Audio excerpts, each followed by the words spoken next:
Red 2 standing by, all 4 lit and in the green. Welcome back to Star Wars Episode 1 Racer. We are getting near the end of our collection of races, and we have some unusual ones today. We're putting 4 on the floor with Ben Quadinaros and his distinct pod racing design, and we're also letting one of our racers out of jail as Fud Sang leaves the Oovo IV facility to race on our track. Sang almost appeared in the movie but was relegated to a little figure in Anakin's room. How well is his pod racer going to perform? Will Ben Quadinaros be able to step up after his pretty terrible showing in the movie? Let's get to finding out.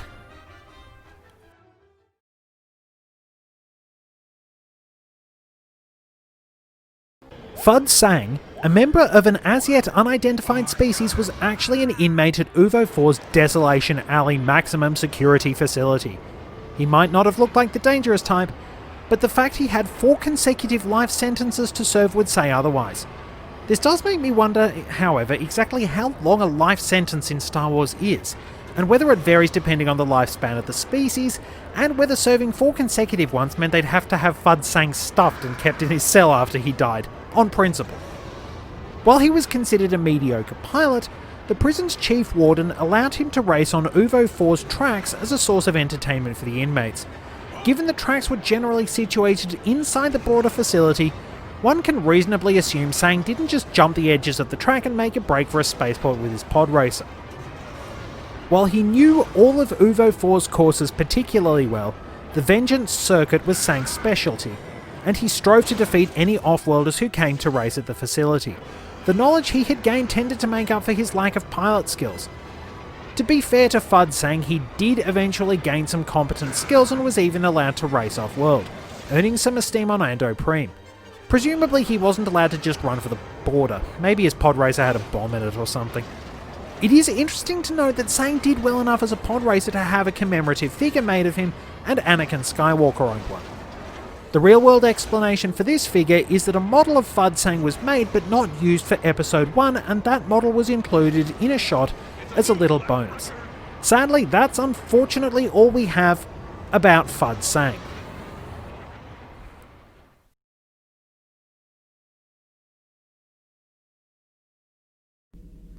Fud Sang's pod racer is a Bocad Race Engineering Block 6 Tri-Ram model, which was not in the best condition. It had to be maintained with scrap and old parts, but it still offered great traction and handling with decent cooling systems. Sadly, its acceleration and top speed weren't exactly great. That said, Wikipedia does list its top speed as being 706 miles per hour. This seems unlikely, as it would actually translate to 1,136 kilometers an hour, almost 200 kilometers an hour faster than Anakin's pod. And that one is stated as being the fastest.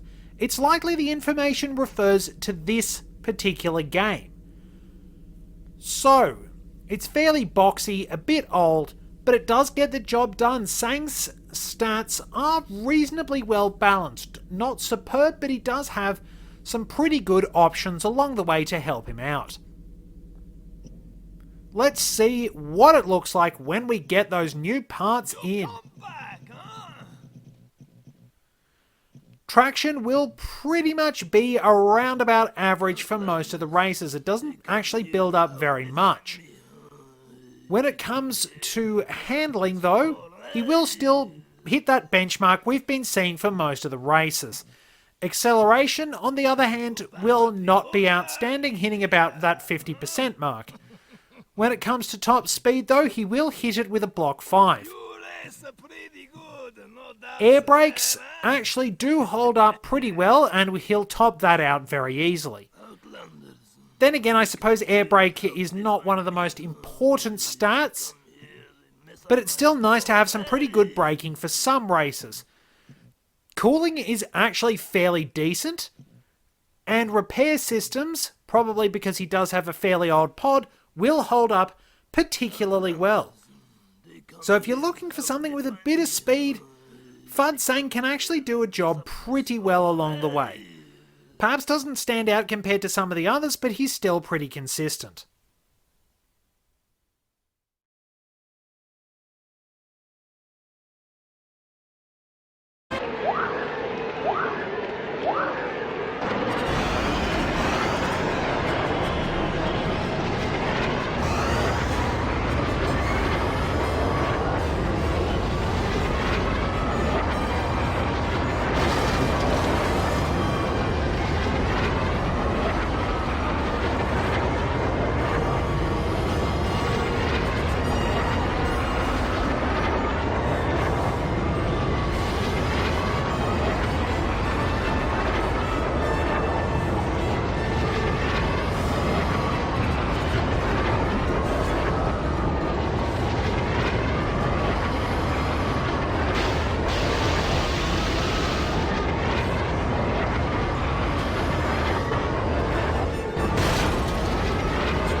So, if Fud Sang was going to get time off his 4 life sentences, still not sure how he's going to serve the 4 consecutive life sentences depending on lifespan, but we shall see. Anyway, if he was going to get time off for performing well, I don't think he would have done fantastically.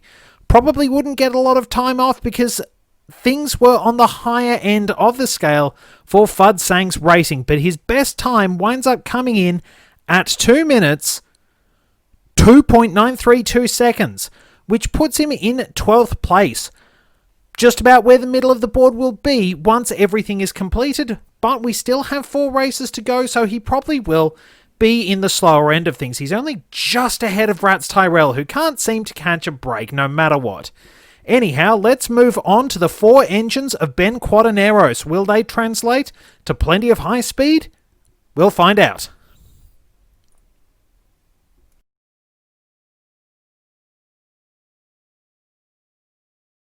Ben Quadinaros was perhaps the most inexperienced pilot at the Boonta Classic in 32 BBY. The Toong pilot had shown some skill on the amateur tracks of the Pulfra circuit using his rented podracer. Despite his lack of experience, many people cited him as a racer to watch. It is entirely possible that Quadinaros had not intended to enter the Boonta Classic, but after Boz Raw bet him 5 million pegats he would not be brave enough to enter, Quadinaros accepted. The move shocked everyone, including Quadinaros himself, but nonetheless he was as good as his word. Prior to the race, however, dishonest schemes had been afoot.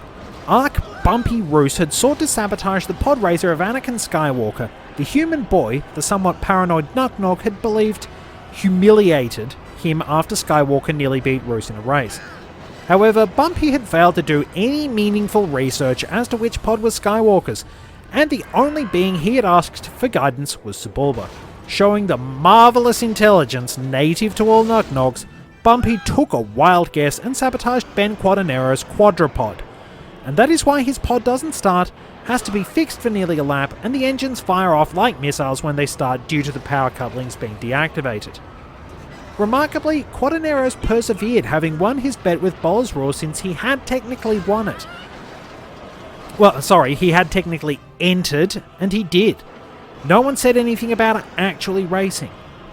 Quadinaros would build his skills over time and earn track favourite status on Barunda's dangerous Inferno course, so he obviously became a lot braver and continued to race supporting his family. He did actually win a famous victory on Mont Gaza and was even touted as a rival to Sebulba. At some time after these events, we see in the Clone Wars that he had a contest with Sebulba billed as the sport's greatest rivalry. Anakin Skywalker kept a copy of the famous poster in his quarters at the Jedi Temple, so obviously Ben Quadinaros would do pretty well for himself.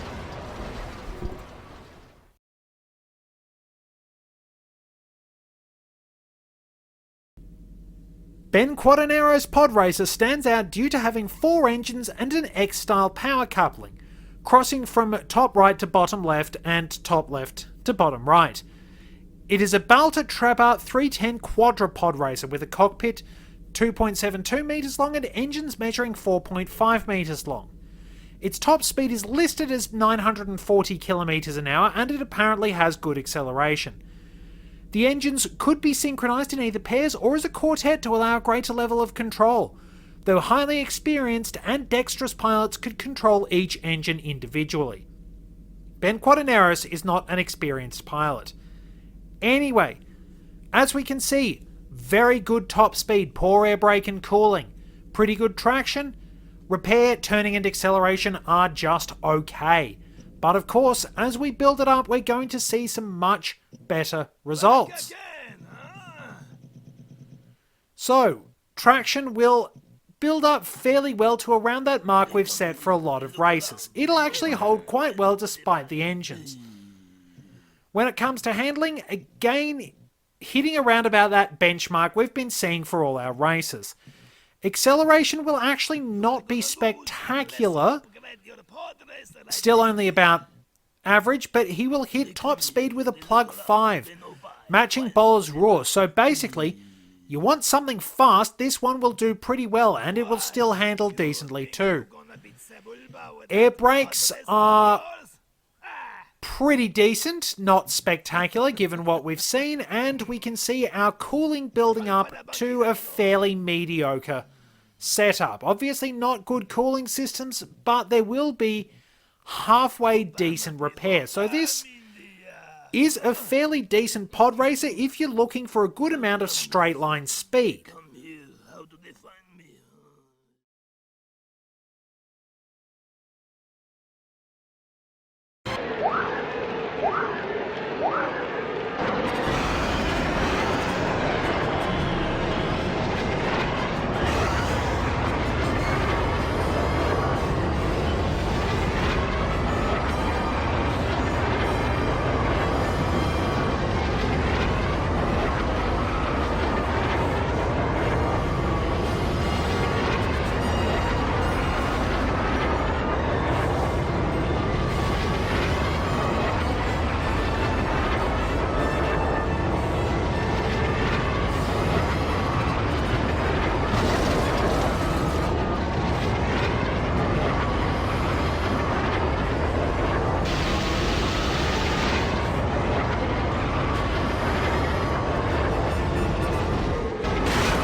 So, Ben Quadinaros actually started out pretty badly when it came to his lap times. Maybe he was afraid his pod racer was going to explode or something weird like that, I don't know, but he ultimately redeemed himself and posted some pretty good times which lend a bit more credence to the excellent reputation he wound up gaining in the expanded universe. Quadinaros' best time winds up coming in at 2 minutes, 2.084 seconds, 10th place on the board at this point in time. Not a bad effort. That straight line speed seems to have slightly better handling, which does help him out, and you will find that he is actually a pretty consistent racer, all things considered. Anyway, we are very nearly at the end of our grand adventure. We have 3 more races to go. Slide Parameter, Toy Dampener, and Bullseye Navior. They will be appearing in the next episode as we wrap things up. As always, thank you very much for joining me. Until next time, this is Red 2 returning to base.